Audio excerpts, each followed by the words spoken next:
আজকে তোমাদের আমি একটা ঝটপট টিফিন বানিয়ে দেখাচ্ছি। আমি কিভাবে পাস্তা রান্না করি খুবই সহজভাবে এবং তাড়াতাড়ি, সেটাই তোমাদের আমি দেখাবো।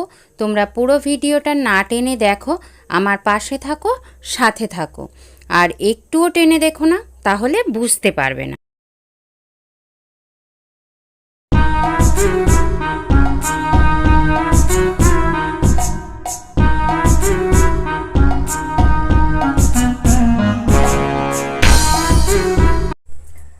নমস্কার বন্ধু, এইচএসএস ব্লগের নতুন একটা ভিডিওই তোমাদের সবাইকে জানাই স্বাগত। তো আজকের ভিডিওটা আমি এখান থেকে শুরু করছি। এখান থেকে মানে বুঝতেই পারছো, রান্নাঘর থেকে শুরু করছি। তো আজকে দেখো রান্নাঘরে কি করব বলে চলে এসেছি। আজকে টিফিনে খাওয়া হবে কি বলো তো, পাস্তা। তো আজকে টিফিনে খাওয়া হবে পাস্তা। পাস্তাটা বানানোর জন্য চলে এসেছি। আর আমি কিভাবে পাস্তা বানাই সেটাই তোমাদের দেখাবো। পুরো ভিডিওটা জুড়ে আমার কাছে থাকো। আর খুব একটা ছোট্ট ভিডিও হতে চলেছে, না টেনে দেখো।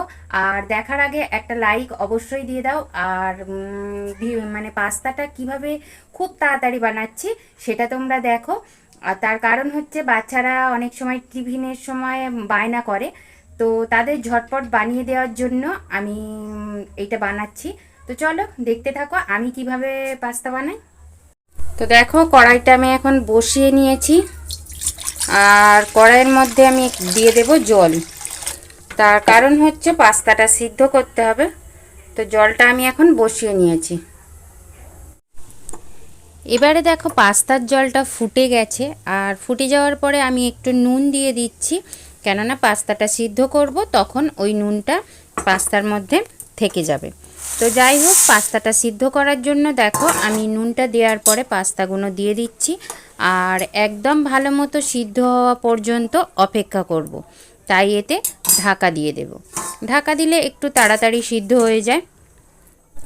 তো দেখো পাস্তাটা এখন সিদ্ধ হয়েও গেছে। আর কালারটাও দেখো চেঞ্জ হয়ে গেছে, কেননা যেহেতু ওটা কাঁচা ছিল, এটা সিদ্ধ হয়েছে। তো পাস্তাটার এখন আমি জল ঝরিয়ে নেব। আর তারপরে আমি তোমাদের সামনে আসছি দেখাতে যে কিভাবে করি। পাস্তাটা নামিয়ে নেওয়া হয়ে গেছে, মানে জল ঝরানো হয়ে গেছে। এবারে দিয়ে দেব কড়াইয়ের মধ্যে তেল। তো আমি এটা সর্ষের তেল ব্যবহার করেছি, তোমরা চাইলে সাদা তেল ব্যবহার করতে পারো। বাচ্চাদের খাওয়াবে সেরকম বুঝে তেল দেবে, কম তেল দেবে।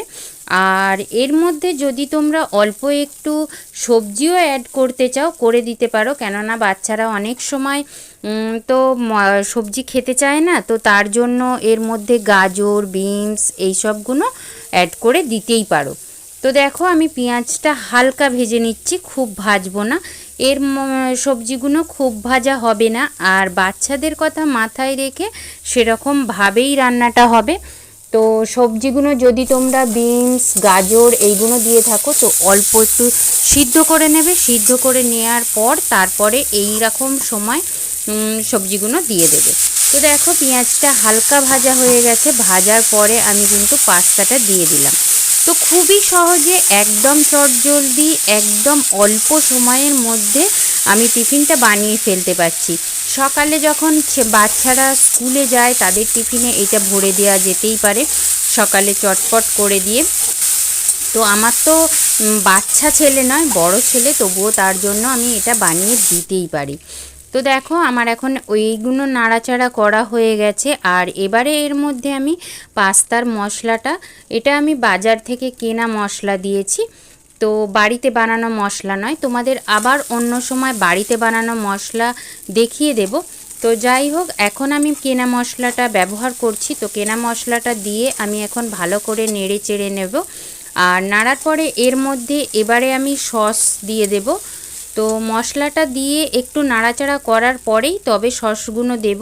তো সসগুলো মানে হচ্ছে টমেটো সস দিচ্ছি একটু, আর দিচ্ছি একটু চিলি সস। টমেটো সসটা দেওয়ার পরে কিন্তু গ্যাসটা আমি অফ করে দেব। দেওয়ার পরে চিলি সসটা দিয়ে আরও একটু নাড়াচাড়া করে নিয়ে ওই গরমের মধ্যেই আরও একটু নাড়াচাড়া করে নেব। নিলেই আমার কিন্তু রেডি হয়ে যাবে পাস্তাটা। তো বন্ধুরা, তোমাদের পাস্তা রান্নাটা কেমন লেগেছে অবশ্যই কমেন্টের মাধ্যমে জানাবে। আর তোমরা যারা পুরো ভিডিওটা দেখলে তোমাদের জানাই অসংখ্য ধন্যবাদ আমার পাশে থাকার জন্য, সাথে থাকার জন্য।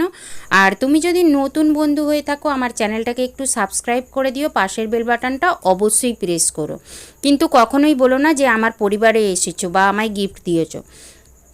তো আজকের মতো এইটুকুই, টাটা।